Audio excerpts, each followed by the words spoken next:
আসসালামু আলাইকুম, স্বাগতম জানাচ্ছি বিবিসি নিউজ আন্তর্জাতিক সংবাদে। শুরুতেই সংবাদ শিরোনাম, এরপর বিস্তারিত।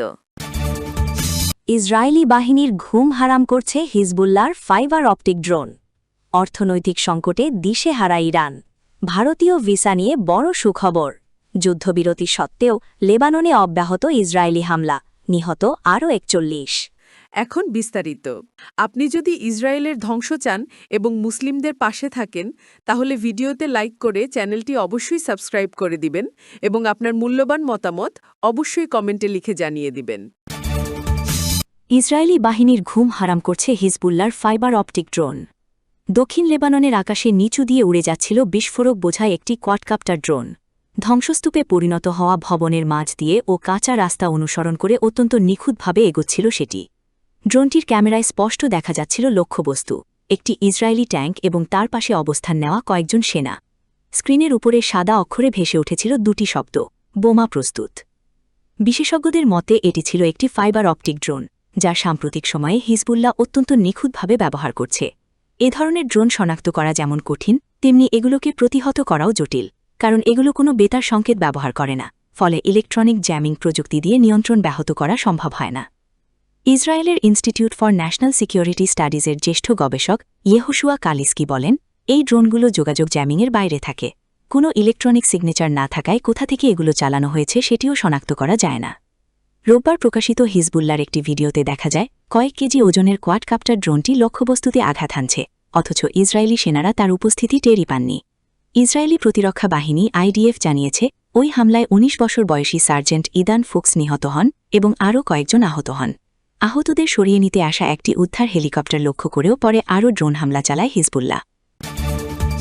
অর্থনৈতিক সংকটে দিশেহারা ইরান। ইরানে একদিকে দ্রুত বাড়ছে দ্রব্যমূল্য, অন্যদিকে যুক্তরাষ্ট্র ও ইসরায়েলের সঙ্গে চলমান যুদ্ধের কারণে অর্থনীতিতে বাড়ছে গভীর সংকট, আর এর প্রভাব গিয়ে পড়ছে জনজীবনে। চাকরি হারিয়ে কর্মহীন হয়ে পড়েছে লাখো মানুষ।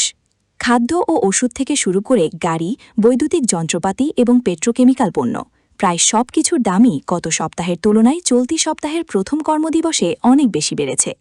স্থানীয় দুর্বল ব্যবস্থাপনা, অবকাঠামোর উপর হামলা, যুক্তরাষ্ট্রের নিষেধাজ্ঞা, নৌ অবরোধ এবং রাজধানী তেহরানে সরকারের আরোপিত প্রায় সম্পূর্ণ ইন্টারনেট বন্ধ, যা এখন ৬৪ দিনে গড়িয়েছে, সব মিলিয়ে ৯ কোটিরও বেশি মানুষের এই দেশের অর্থনীতি চাপে পড়েছে।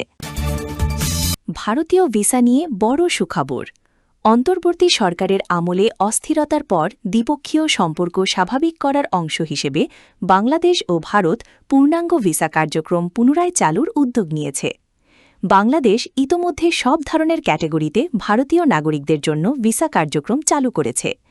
অন্যদিকে ভারতও আগামী কয়েক সপ্তাহের মধ্যে ধীরে ধীরে পূর্ণাঙ্গ ভিসা কার্যক্রম পুনরায় শুরু করার পরিকল্পনা করছে বলে জানিয়েছে দেশটির সংবাদ মাধ্যম দি ইন্ডিয়ান এক্সপ্রেস।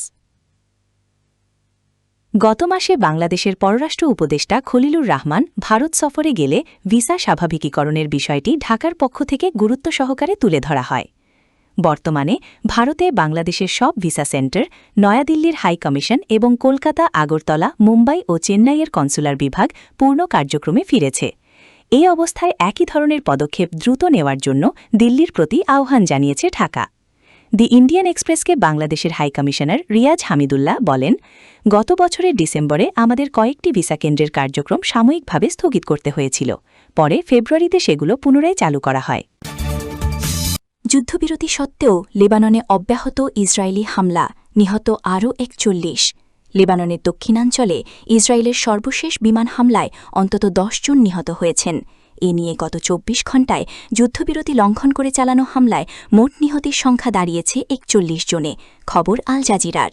লেবাননের স্বাস্থ্য মন্ত্রণালয় জানিয়েছে, শনিবারের ২ মে এই নতুন হামলার ফলে গত ২৪ ঘণ্টায় মোট নিহতের সংখ্যা দাঁড়িয়েছে ৪১ জনে, আর চলতি বছরের ২ মার্চ থেকে এখন পর্যন্ত মোট নিহতের সংখ্যা দাঁড়াল ২,৬৫৯ জন এবং আহত হয়েছেন ৮,১৮৩ জন।